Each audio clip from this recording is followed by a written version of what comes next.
if you're ever in Northern Ireland and, doing the whole touristy thing up around the north coast of Ireland, Giant's Causeway, Downhill Forest, what else have we got? Dunluce Castle. Dunluce Castle. Carrick-a-Reid Rope Bridge. Bushmills Distillery. And Mussenden Temple. Mussenden Temple is a good one. And now we have Misfit Hobbies. Yeah.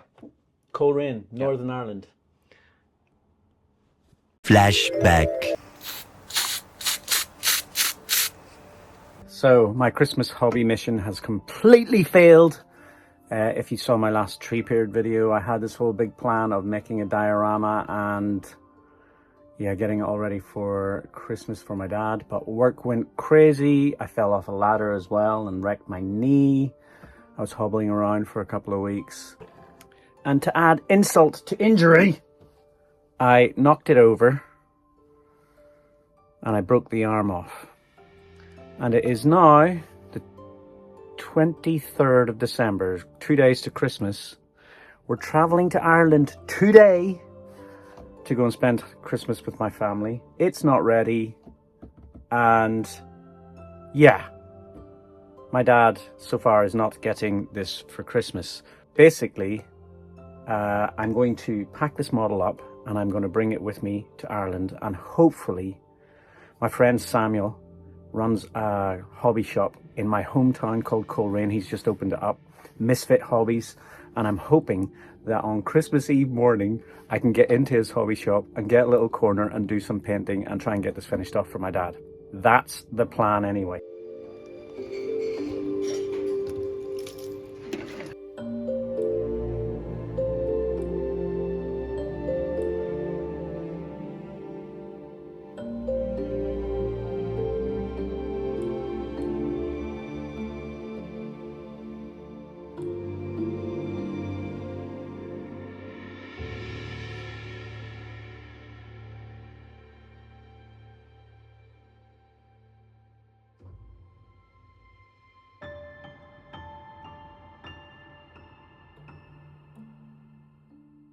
We're home, back in Ireland.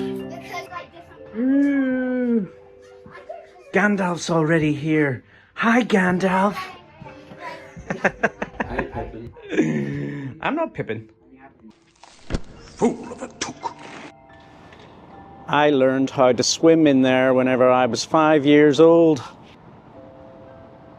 So yeah, this is my hometown Coleraine where I grew up, and now it has a little hobby store which you can see over there, which is run by my friend Samuel, and we're going to hopefully rescue my hobby Christmas mission in there, if he's in. Right. Ooh, nice. Morning. Where is he? Oh, there he is. Sam. Oh, how are you? Good morning. Good morning. I'm hoping you can help me rescue my hobby Christmas mission. Well, let's get started. Show me what it is. All right. We're setting up here then, I guess? Yeah.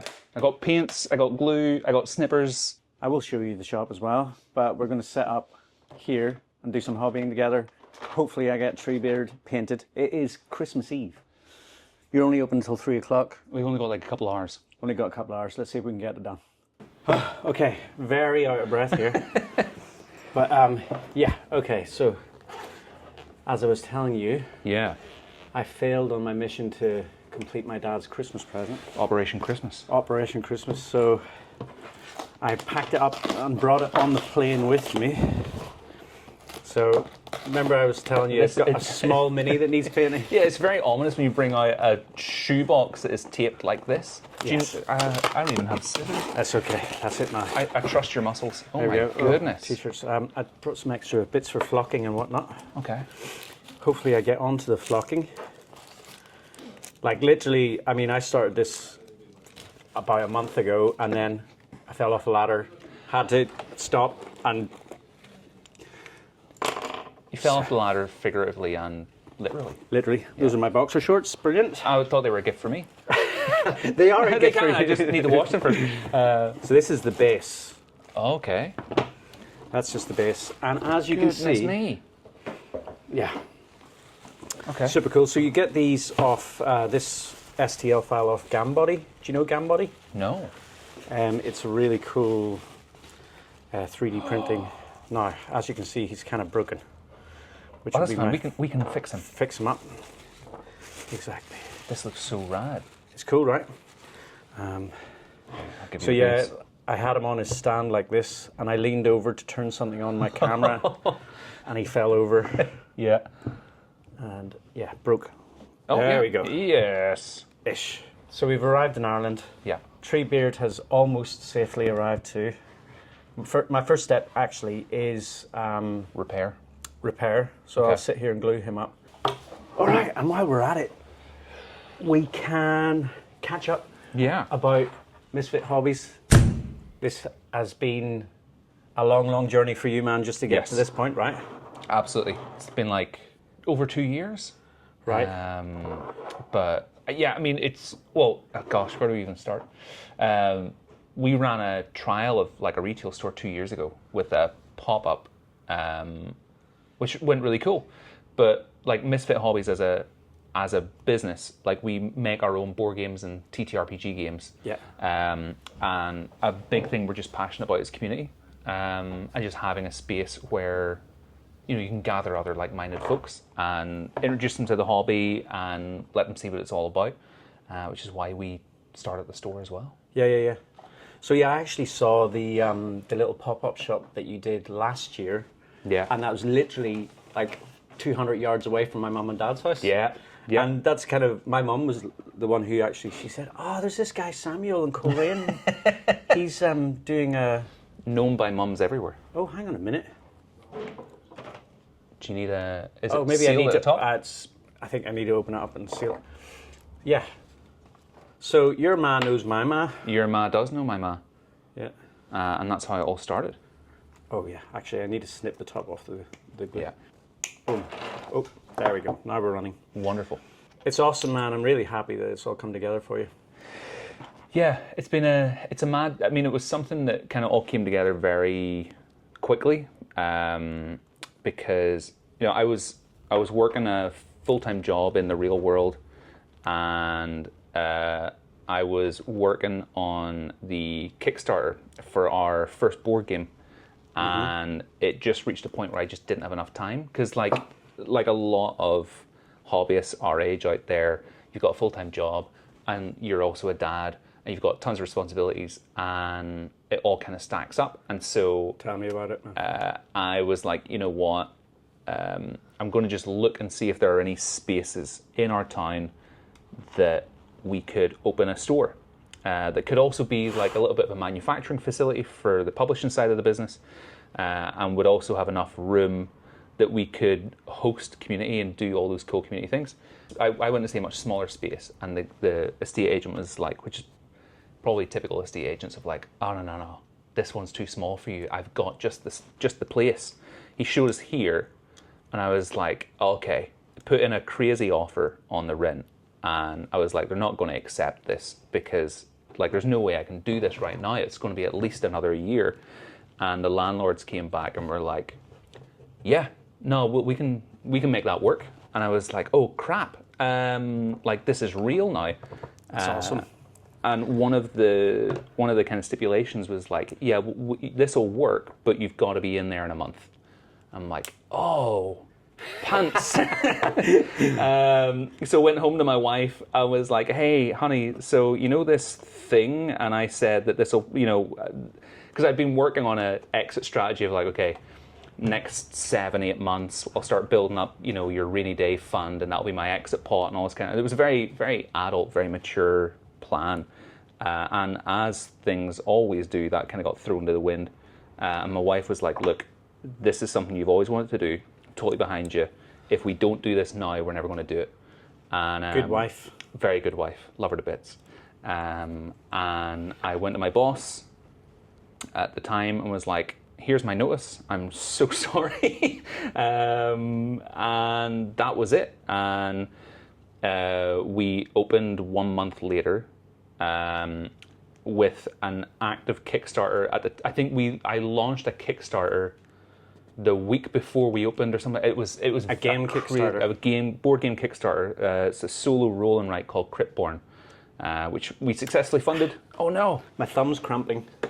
that's what I'm struggling to get this little guy in his base. So my thumb, like, I've been working on site all week with tools, and when I'm trying to do tiny things, this muscle's pulling too hard and cramping, Listen, and I've got a spare set of hands if you need it. Yeah, maybe actually. Is there any chance? Actually, I think I might have got it. You got it. It's not cramping right now. That's That's yeah. So this is not very incredible super glue, but it's from the Poundland. Yeah, I was going to say from Poundland. It might not be the best. It's all I could get in the moment, Yeah.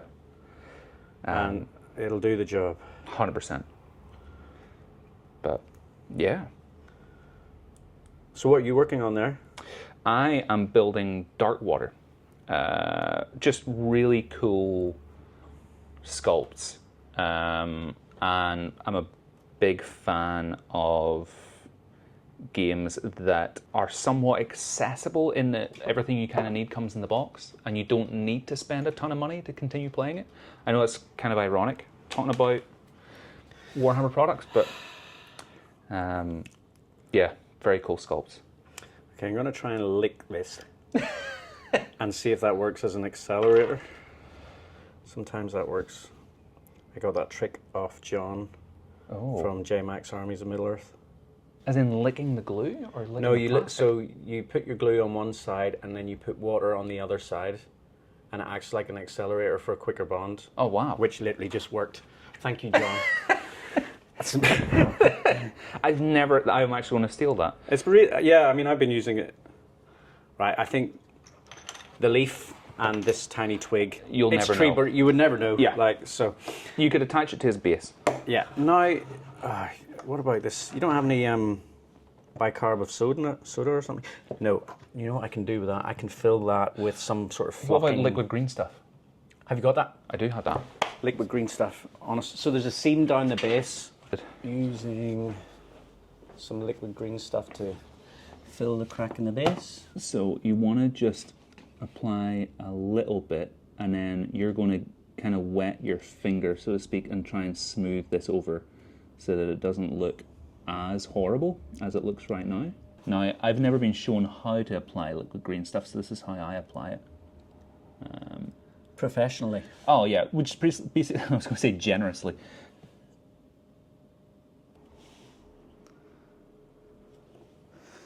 Yeah, because you can see some of that's already getting a wee bit stodgy. But that's great stuff. Liquid green stuff. Good stuff. Liquid green stuff. I'm just thinking about the complexity of dry brushing in around this. It's going to be too... honestly, I think you could get away with a dark wash and then just a lighter dry brush. Yeah, I think you're right. I think we're going to stick with the leather brown. Because to me, this is not a... this isn't a paid plug, but leather brown, Army Painter's leather brown is probably one of the, in my opinion, one of the best browns you can paint with. So I would always use it as a solid... base. Yeah. I do like it. I mean, then for build other up from things, there. it's just... I would have liked to have worked up from a darker colour and work its way up. But what we're going to do is we're going to stick with this. Or Death World green. Nice. Let's see. Free to just... I might actually look at your rack here. Yeah. So are you really okay with me selecting 100%. a couple of greens here? What's that?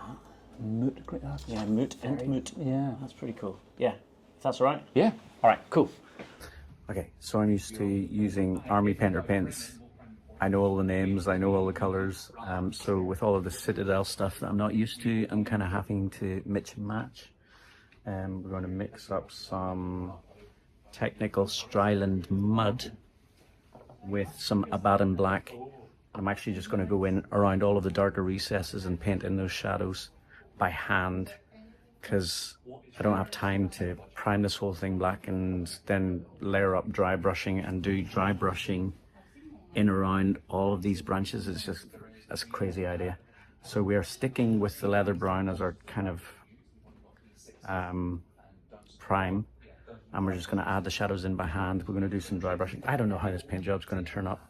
So the technical Stryland mud has texture in it as well, which I didn't realize. Of course, I should have realized that because it says technical. But that's fine because it adds to the texture of Treebeard. So I'm going quite dark.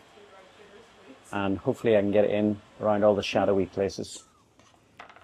Like in under his arms and between his legs and all that sort of stuff.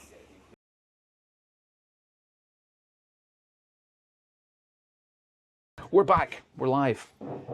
So yeah, cool, man. It's like you've got a nice steady stream of customers coming in there. I know, this is always you assume when you have a hobby store that you'll have like tons of time to do hobby, and then you don't, which is, it's a wonderful problem to have, getting to like introduce folks into the thing that you've loved for so long, you know, but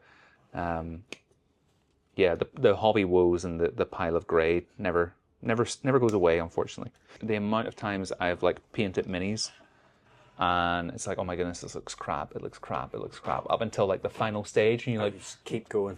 Yeah, just trust the process. Keep going. So what have you done for the darker layer? Did you mix some paints together? Actually, I mixed up some Stryland mud and some Abaddon black. Ooh, because it's got a bit of texture into it does. as well. Yeah, that's actually really cool. I wasn't initially intending that, and then as I was just like, oh, this is a texture paint. Happy accident. Well, at least it's, you know, for this kind of a model. Yeah, Where texture goes a long way. absolutely. So that's like literally a couple of sales there straight away. Yeah. Although what I say to all of our customers is that, like, listen, you know, selling stuff in store helps keep the lights on, but like our whole mantra with this is that community always comes first. And if we're still here in like 2 years and we sell a whole pile of stuff, but nobody actually comes in to play or like hang out with each other, then like as a store, we've just completely failed. If you're still here in 2 years, I'll be putting in a job application. Done. Well, that's what I was saying to you earlier. We need to get you to do a terrain making workshop. I would be happy to do that, mate. You know, if we just wanted to sell stuff in the bucket load, I mean, we wouldn't need game tables. We wouldn't need any of this stuff. We would just have shelves right up into the window. But the big thing for us is like, no, we want... Build that community up. Yeah. And also, like, because we make our own games, we want to be able to be kind of play testing our future games as well in store. And a big thing for me is, and you've probably experienced this, like when you're growing up here and you're, yeah, the big smoke of coal the rain. big smoke of Coleraine, the center of culture that is the North Coast. But like I grew up in the countryside outside Ballymoney, which is like a farming town. Mm-hmm. And as a kid who has an interest in the arts growing up, you're like, what the heck do I do? And where do I go? And so for a lot of folks in our generation, it was like, oh, well, if I want to have any success with this, I've got to leave here and go to England or America or wherever it is. And I studied in England and came back and just had to kind of like brute force, you know, my way to this point. Yep. With a lot of help from other, like I've had a lot of mentors and a lot of really helpful people. But I think a big thing for me is like, it's almost being that example of, like for us as a store who publishes our own games and we do all that kind of stuff. It's letting folks in Coleraine who are growing up know that, hey, you can do all of this and still stay here. Like you don't need to leave, and just help folks get to the point that we're at quicker. Yeah. Because that's what it's all about, rather than like gatekeeping it. Yep. This is a really bizarre comparison, but whenever you kind of hear debates or dialogues about like forgiving student loan debt, one of the really interesting things that kind of comes up in that conversation is like, especially from folks who have paid off their student loan debt, it's like, well, I had to pay mine off, so why should theirs be forgiven? And like in a roundabout way, sometimes we can be interpreting that as, well, this was hard for me, so why shouldn't it be hard for everybody else? When in reality, I think what most of us are striving for, but we sometimes lose sight of, is that the goal is to actually make it easier for the folks who come after us so that they can get to where we are now as quickly as possible so that they can progress it further. Yeah, 100%. And if we're not doing that, then we can't be surprised if, for example, our hobby doesn't grow or we don't have a thriving hobby community because we're not making it accessible for new folks. Yeah, 100%. I totally agree with you. I mean, this is one of the reasons why I'm a big fan of the MESBG community. Yeah. They are very welcoming. Yeah. People, generally. Now, I'm not trying to badmouth the 40k community here, by the way. For fear that... Yeah, don't kill me. But there are a lot of wonderful and awesome people in the 40k community. Yeah. But I've also experienced a little bit more of a, you're not one of us kind of vibes. Yeah. Does that make sense? It 100% does. Like, growing up, I had that with the historical games, war game side of it. Oh, right, yeah. But I think you're right in that those types of people exist in every corner of it. Of life as well. Yeah, and like, even in the board game space, you know, there's a board game that you'll love, and then someone will come along and be like, oh, but it's not a real board game. And you're like, what do you mean? That doesn't make sense. I think there's folks in all hobbies who are just like that. And that's okay. They're as welcome to the hobby as everybody else. Mm-hmm. But it's also remembering that all of us are ambassadors for this thing that we love. And if we want new people into it, then it's okay if you want to paint your Space Marines like Hello Kitties and stuff. If that's what you want, if that's what gets you into the game, then awesome. Yep. Go for it. Right, I've successfully managed to darken that down. Now, there's dark on the raised parts as well as the lower parts, but that will hopefully, whenever I can dry brush that in a sort of, I think that looks really cool, greyish kind of colour and start to get the contrast that I want back into it. Yeah. Okay, so I've got all of the darker recesses painted in dark again, and actually the leather brown's looking good. So now I'm going to get on to dry brushing, and for the dry brushing I'm going to dry brush the whole model, all of the wood areas on the base. I'm going to leave that, a lot of that darker recess for the mud. I'm going to be mixing some Celestra Grey and Castellan Green.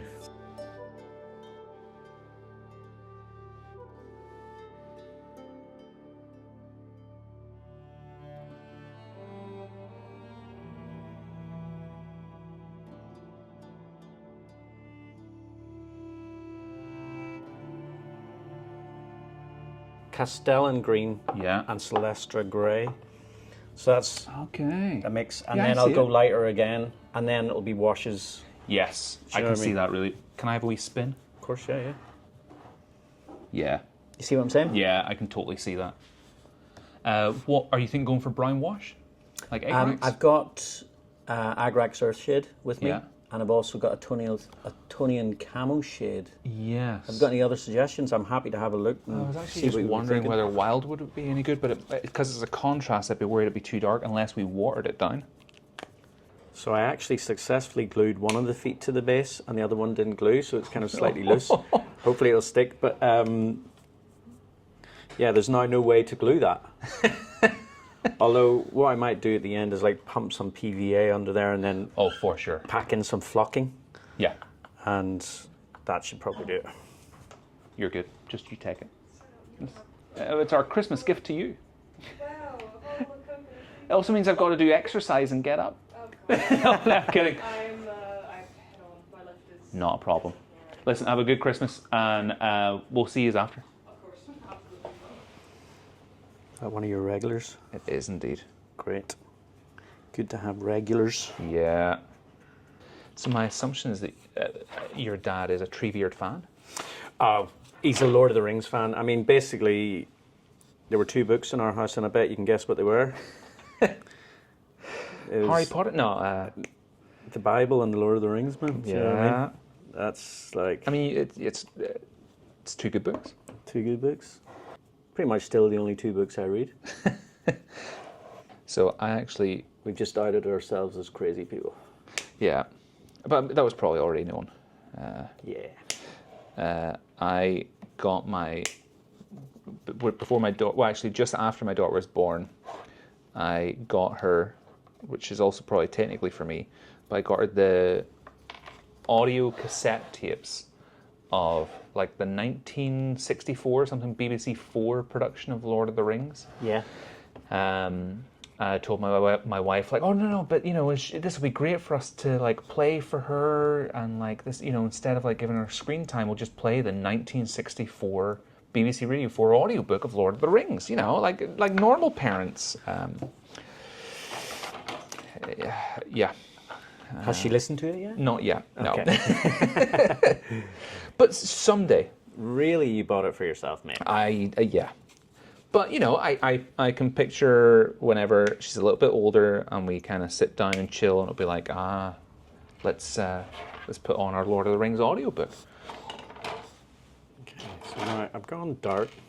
Yeah. That's a slightly darker grey. Now I'm going to lighten up, and because I'm going to use a lot of wash on this, I'm going to go even lighter again with the grey, just for a really light dry brushing for the highlights. Yeah.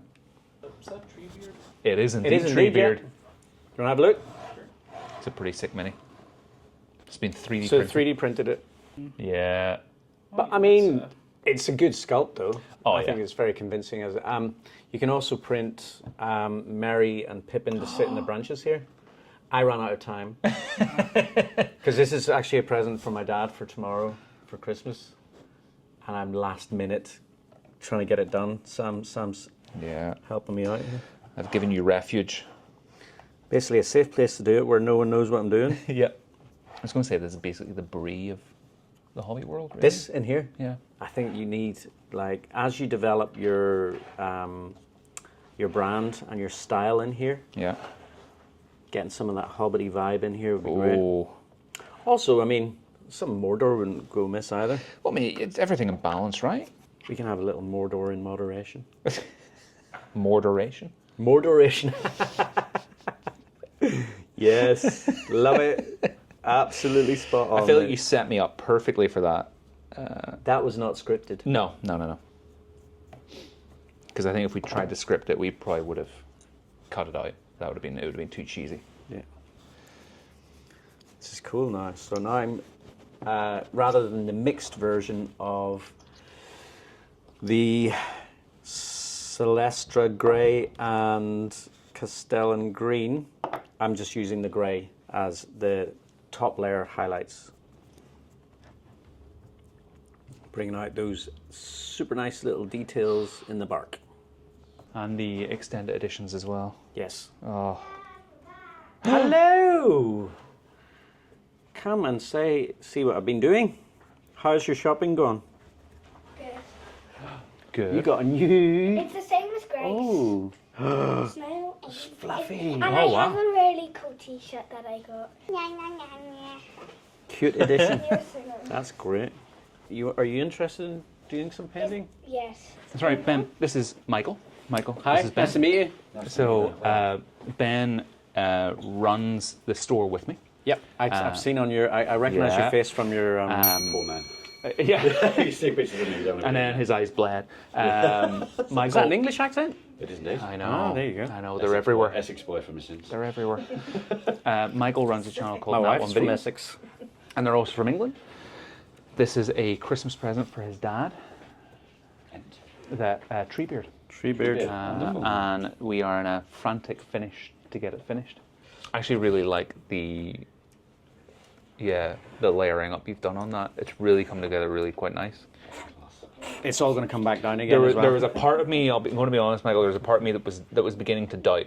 I didn't have the faith that you had. In the what? The grey? Yeah, but now that I'm seeing it, I believe.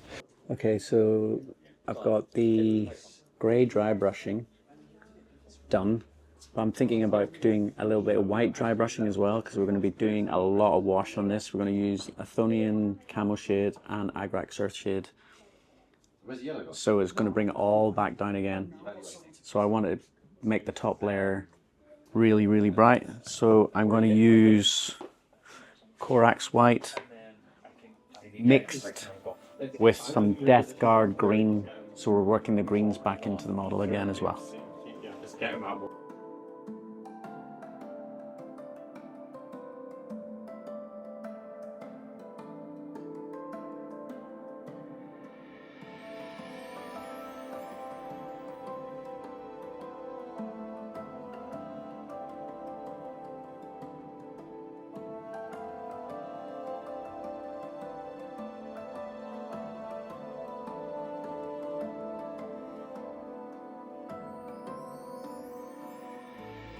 Okay, so now that I've got the Corax White done with a bit of a mix of the Death Guard green, we're going to do some Death Guard green all over the place, and it kind of looks cool. I've done a little bit already. I'll show you. So yeah, you can see here, starting to get that green mostly in around the base of the roots and stuff. Because we did the undercoat with a really lighter coat, the green now kind of stands out a bit more. Obviously, we're going to be doing some washes at the end as well. So I was going to ask you a question. Should I do the leaves before or after the wash? I'm going to paint individually the leaves. What do you reckon? So Got some mushrooms up here too as well. my thoughts would be, if you want attention to be drawn up to that direction, do it post-wash. If you want to add a little degree of consistency and not have to come back in and add like additional highlights, do it pre-wash. Because sometimes I always find if I paint on details post-shade or post-wash, Yep. their contrast is higher, which makes total sense because the shades kind of blended everything together more nicely. He's looking really cool though. Getting there. So I'm also going to do his eyes yellow at the end, Yeah. if I have the steadiness of hand to do so. Actually, do you know what? I'm going to cool. paint them and then wash. Done. But we're going to paint them in moot green. Ooh. And moot green.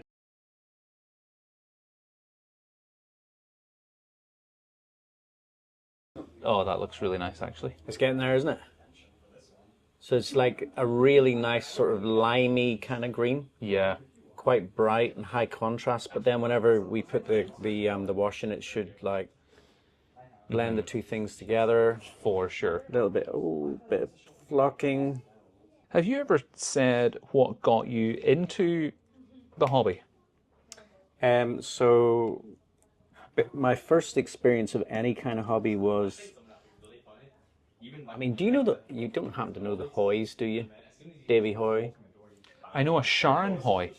Maybe, I don't know. They may be related. But my friend David Hoy was into the super tiny, I think it was like 10mm scale. Nah, it would have been 20mm scale. Kind of World War II minifigures. He never really painted them. He just wanted to play games with them, and like he had all the little tanks and all of that sort of stuff. And he wanted a piece of terrain. So we built a really, really crap piece of terrain in my dad's garage. Yeah. Used all the wrong paint. Like, I mean, using house paint basically. Oh my goodness. Okay. And yeah, that was the first iteration. But like, to be honest, like it was almost like years later, like a resurgence into the hobby, and it came through my wife Lucy because she was into D&D. She wanted some terrain, and I was like, oh, this matches up with my love of just making stuff in general. So she's to blame. She got me in. She got me into the terrain building side of things mostly. Yeah. And then I found my community online, Yeah. and it just kind of grew. So it's not like, you know, occasionally you feel like, am I a charlatan? Am I a, what do we call it? Imposter? Imposter syndrome has been strong, but I'm starting to, I mean, I'm a good 5 years doing YouTube now. Yeah. There's my YouTube channel's 5th anniversary not so long ago. Oh wow. Happy anniversary. I think 5 years doing things at, well, reasonable skill makes me not so much of an imposter anymore. Does that make sense? It does. But still, the imposter syndrome is real. Still. Well, it's that usual thing where they say, oh, if you've dedicated 10,000 hours to something, you're a professional. Some of us probably look at and tally up the amount of time we've spent hobbying. I think we need to give ourselves a lot more slack than we probably do. Is it that hard to like? Or you could just The chances of me getting this video out on Christmas Day are impossible. I think it's probably going to more likely come out like sometime, like maybe by this Sunday. Yeah. But it can be a retrospective Christmas video. It's a looking back episode. Exactly. If I get this painted, then it's off to the grandparents. There'll be all sorts of stuff happening. Yeah. Christmas dinner prep, all of that. And if I disappear off and start editing a video, there'll be several people who are very disappointed that I'm not getting involved with Christmas prep. So the video will come out on Sunday, hopefully. And the last thing I also want to be responsible for is getting you in trouble with your family. Yes, we can't. That Misfit Hobbies boy. It's getting children ruining our Christmas. Getting children into plastic toys and warhammers and dragons and dungeons. It'll be the new Satanic Panic. I've already done those ones. Pleased how this is starting to pop out. It does look superb. Starting to look pretty cool. So we're going to start with the washing stage.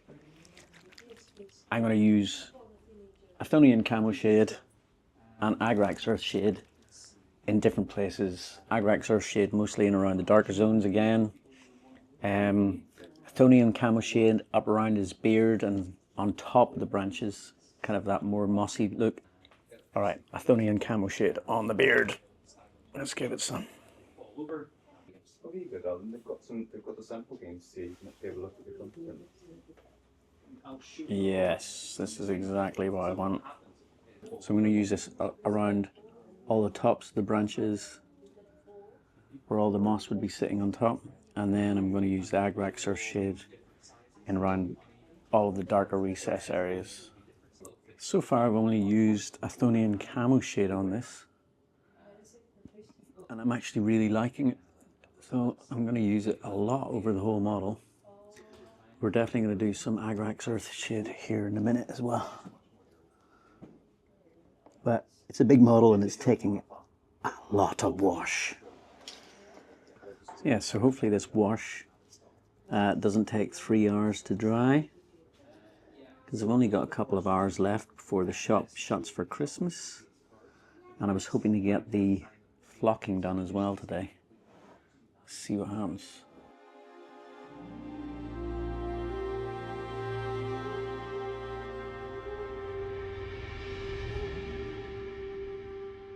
Wash isn't completely dry yet, but it's pretty much dry enough. I should have done the eyes a bit earlier, but I'm going to do the eyes now. So yeah, I'm going to do the eyes in a yellow. Right, let's get these eyes painted. Oh, cool. So we have eyes painted.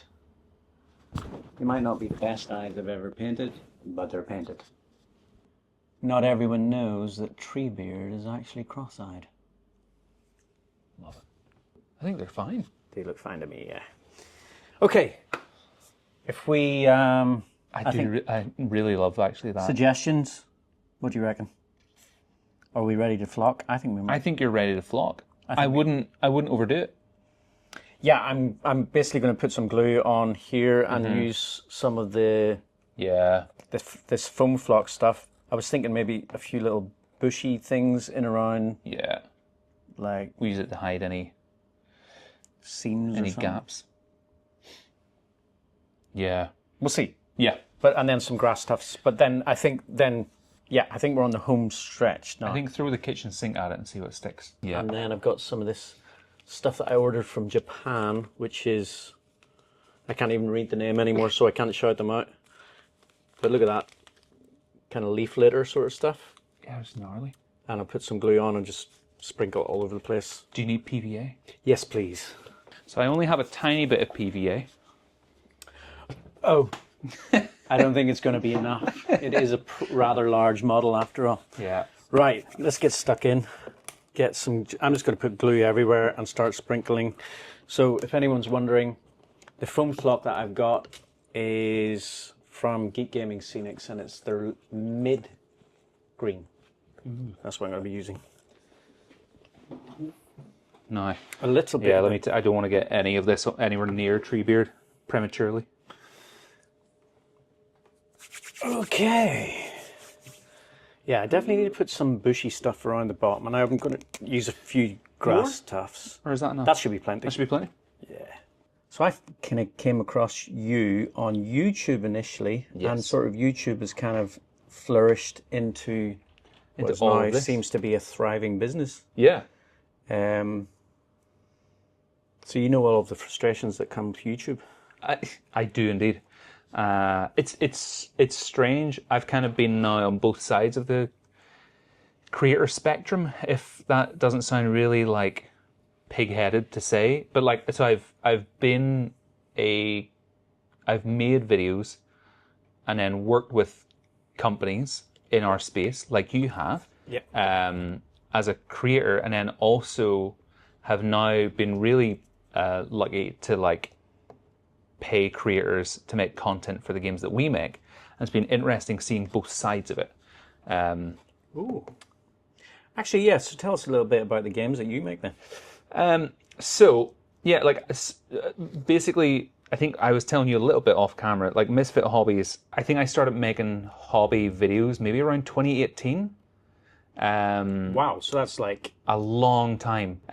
Originally, the channel was called Tabletop Hub because I thought, this sounds... Tabletop Hub. I remember that. This sounds really generic, and therefore that's what people will want. It's not. Absolutely not. But I'd started making videos on Wasteland Warfare and covering that pre-launch. And didn't go anywhere near Warhammer. Just because I thought there's enough people making Warhammer videos. I like Fallout, so I will do this. And just kind of kept chipping away at it that whole time. Rebranded it into Misfit Hobbies. And then, like I'd worked in the film industry for 10 years and loved the creative side of things. And it's also why I started making YouTube videos, is this ability to like make a video, shoot it, and just have it out there and share it with other people. Yep. And loved the idea of making my own games. And I was running my own tabletop RPG games at the time, or sessions, and was writing resources for me to use in game. And I kind of thought, would love to like take the jump and release this, but I don't know how. And you come up with all the excuses.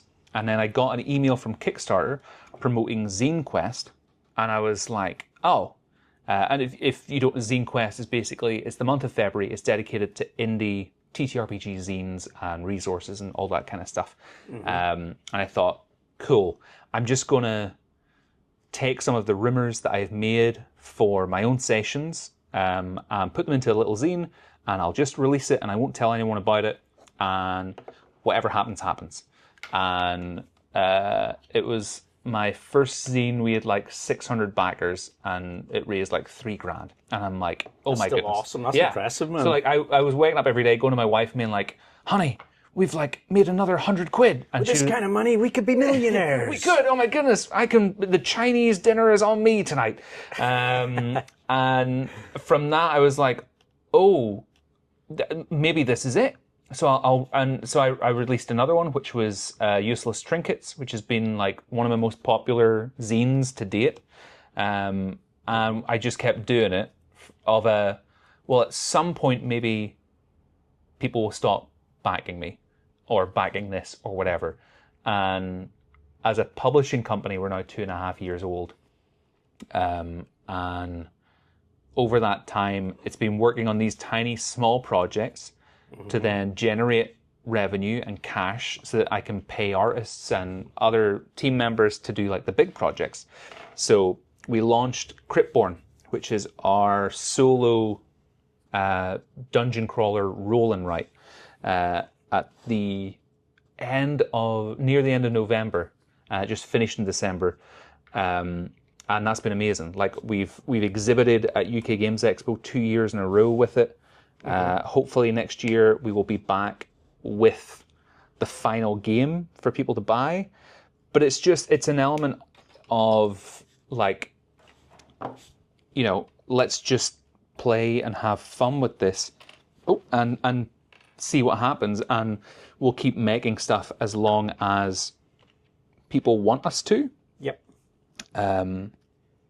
And yeah, but loving it. Big learning curve because Living the dream, though, man. Yeah, but I mean, you're having to learn more about like international logistics and taxes and all this kind of stuff. The boring stuff that comes along with it. Yeah, but Got to be done. it's got to be done. And so every day is a learning day. And then starting here was pretty much almost like an extension of all of that. Because, yeah, like I say, it's showing people that this is possible. And we're, as a company, like Misfit Hobbies is just really passionate about democratizing all of this and kind of being like, hey, listen, if you want to try this, like, go for it. Here's a way to do it, and help other folks get into it. But yeah, so it's all pretty cool. But yeah, gone from making YouTube videos to now making games. And Would you, like, say you had the opportunity to blow your YouTube channel up, yeah, but you had to swap it for this, would you swap? Interesting question, isn't it? yeah, but I don't think I would. Yeah. Because This is a lifestyle. it's also like it's all about community. It's all about other people, and so it's very easy for YouTube to become, it's all about me. Yes, 100%. And I mean, yeah, I know exactly what that's about. Like, it's very hard to come across on YouTube like it's just about your hobby. Yeah, I know exactly what you mean. but it's also it's easy to lose sight of why you started making videos in the first place. It's the same with now, and this transcends like any of the hobby. It's any time you have a hobby that you start earning money from, it immediately ceases to be a hobby. Well, it becomes work. It becomes work. But yet we still try to treat it as our hobby and the thing we draw satisfaction from, and then we get surprised when it's not satisfying us anymore. Uh-huh. Or it's no longer earning money, and it's like, well, it's not earning money because this needs to be treated as a business, and you know. Well, that is a thing that I struggle with. Yeah, Big time. but and it's totally normal. But it's also like, I love making YouTube videos. I hope to get back to it, but I think it's Not a priority. part of it almost is, because there's an element of, like, I'm sure you know this. There's sometimes you're like, oh man, I really want to make this video and I want to share it with the people who like watch my stuff, because we start making videos because we care about this thing, and creating the videos is an extension of that because we want to share that excitement with other people. Yep. And so to a certain extent that is a priority, because if we stop wanting to make videos, by extension we're kind of no longer excited about this. So the big thing for all of us in this hobby is that we're all evangelists for it. Yeah. And creating videos is just, some of us have the skill set to also make videos and have that be the way that we evangelize for it. But yeah. I mean, for me, the video making is as much a hobby as the hobby. It's just another interest. sure. So I'm just marrying the two interests, if that makes sense. Yeah. I actually really enjoy crafting a video. Yeah. But these days I haven't got anywhere near the amount of time to craft the videos I used to. So I'm basically throwing videos together like this one. No, we've been planning this for 6 Oh months. yeah. Yeah. It didn't just happen like 2 days ago. Yeah, didn't your legal team get in touch with my... I love it. Oh my goodness, the flocking on this is just taking up a level, mate. I was prodding you off camera because obviously you have ideas. Sorry. We'll not put that. This isn't YouTube for kids. It's fine.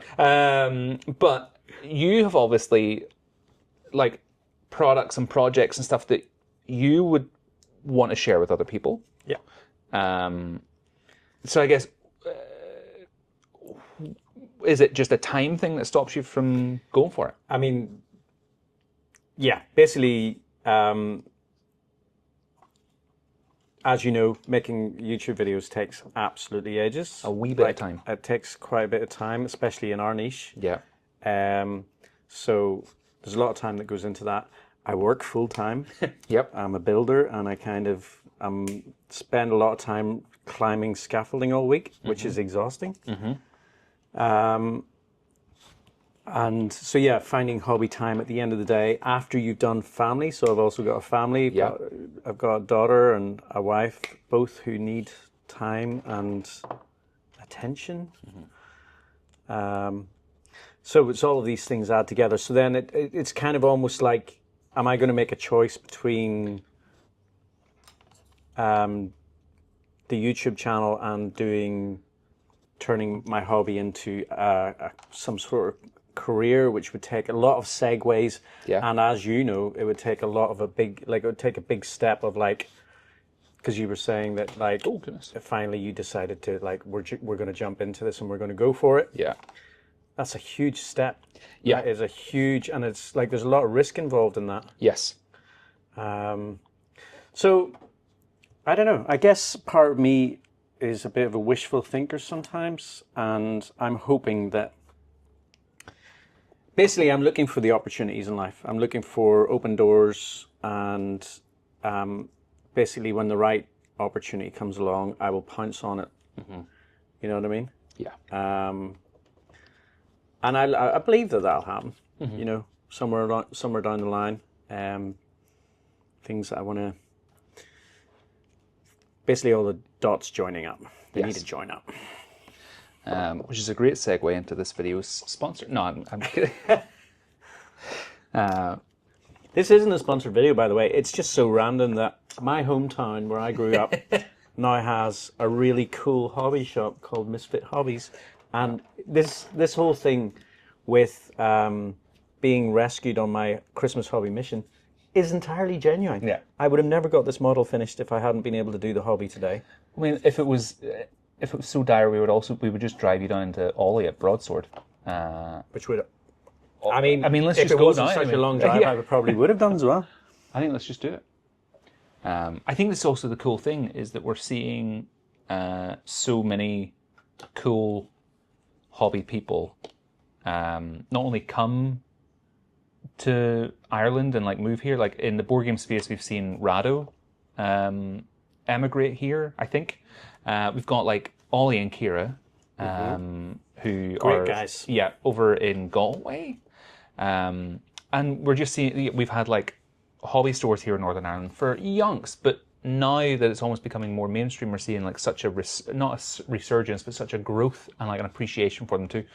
So it's all super You might rad. have some customers there. I will, and I've finished building Darkwater. My fingers are. I'm going to go put them in a bucket of ice. Freedom. You sit there, we're in for a Do not worry. Listen, segment. I mean, I've got loads of us talking, so I don't know how much we'll make it into the video. I'm thinking. it's all right. You'll just have me. The video will just be me preaching to folks about how they should follow their dreams and do stuff. Yeah. Follow your dreams. Follow your dreams, kids. Yeah. Right. Foam flock is on. It's already looking absolutely great. There's a contrast that I can see on the screen here, and it's looking almost too green, but in real life, It looks it awesome. looks awesome. We're just gonna put more glue on it, and I've got those. Where's that Japanese leaf litter? Oh. Where did I put it? Ah, here it is. I'm just gonna put this all around the place as well. Some Japanese leaf litter. I can't remember which company I got this from, But thank you, Japan. yeah, thank you, Japan. I got this actually for a Japanese diorama that I made not so long ago. Oh. We're just gonna put glue everywhere, Yeah. like so. That's really nice. It's good stuff, isn't it? We might put some on Treebeard as well, just for a bit of contrast. I think that this whole experience has been slightly bizarre for me, solely because I'm used to watching you on my phone. And it does feel like I'm at like one of those there, you know, when people go to see like a live performance with Hans Zimmer, it's like that. Okay. I was just, I don't know what to say about It's all right. that. I'll just fanboy over here. It's all right. It's all good. Thank you, man. It's all good. I mean, the thing about it is like, I was the same whenever I was watching a bunch of YouTubers and stuff like that there, and then you start to realize, oh, I can actually do this. Yeah. Anyone can do this. Like, and I think, yeah, like once you burst that bubble of going like, oh, it's not rocket science. It's just, It's just time. time. And I mean, I guess you got to have a little bit of an eye for where things should go and what, Yes. but that's kind of then again subjective, right? But then that also comes with time as well. I think Exactly. a lot of time, like whenever I first got into Warhammer, I got into Warhammer with the like the bi-weekly. That means every other week, right? Yeah, Yeah. I think so. We'll just go with that. Well, that'll be fine. Somebody will correct us. The bi-weekly Lord of the Rings books that Games Workshop put out. Yeah. That was my like in, because I'd seen War Games Illustrated as a kid. Anytime my parents, we would have went to Ballymena, which will mean nothing to probably most of the people who are watching the video, but to us we're like, yes, we know Ballymena well. Ballymena, hi.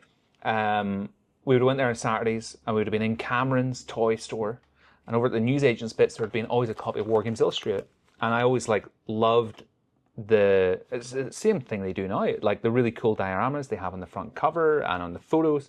And at that time, back in the olden days, you would have cut out a little section and mailed it to them, and then they would have sent you like a Roman. And you're like, oh man, this is class.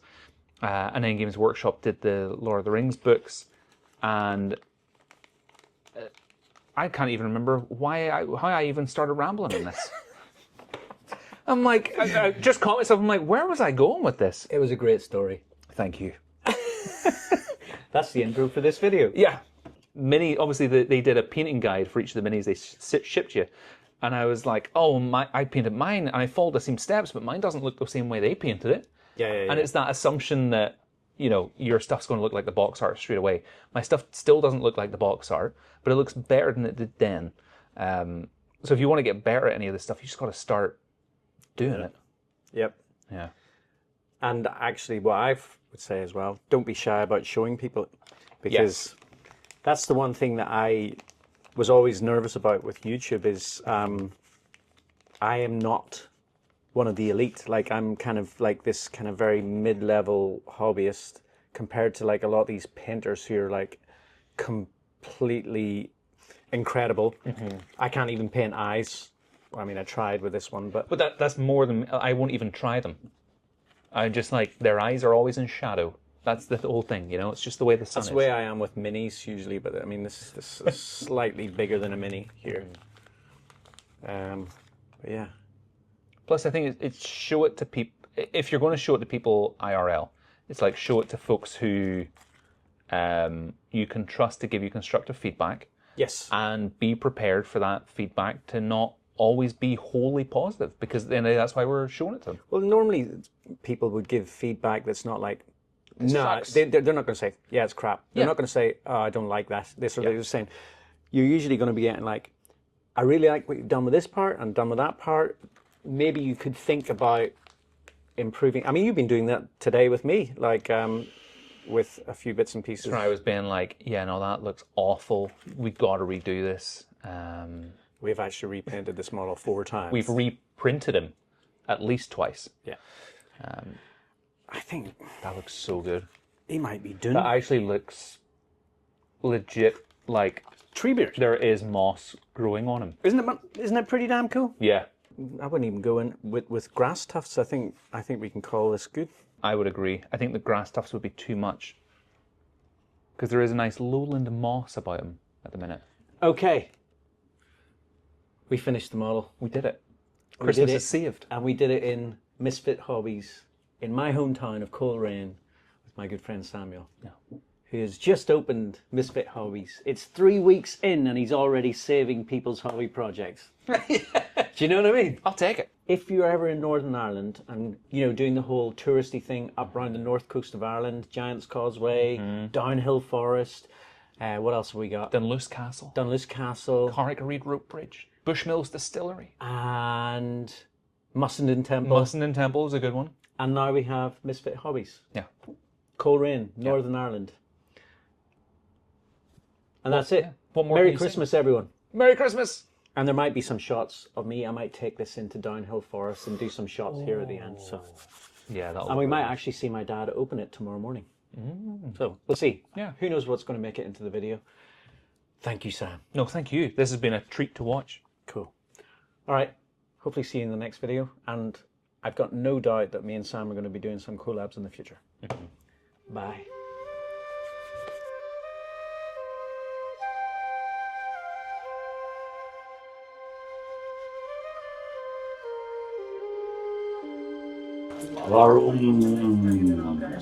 Thing is, I'm gonna take you for the Be unnecessary. Yes. Treebeard fell silent, striding along and yet making hardly a sound with his great feet. Then he began to hum again and passed into a murmuring chant. Gradually, the hobbits became aware that he was chanting to them. In the willow meads of Tassarinan, I walked in the spring. Ah, the sight and the smell of the spring in Nan Tassarion. And I said that was good. I wandered in summer in the elm woods of Osiriand. Ah, the light and the music in the summer by the 7 rivers of Osir. And I thought that was best. To the beaches of Neldoreth I came in the autumn. Ah, the gold and the red and the sighing of leaves in the autumn in Torn and Eldor. It was more than my desire. To the pine trees upon the highland of Dorthonion I climbed in the winter. Ah, the wind and the whiteness and the black branches of winter upon Orodnaton.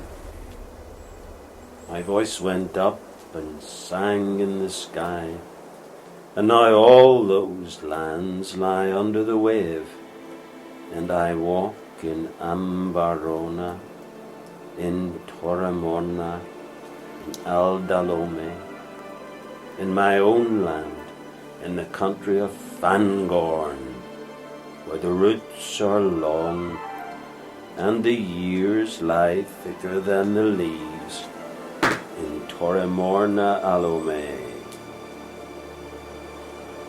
He ended, and strode on silently, and in all the wood, as far as ear could reach, there was not a sound.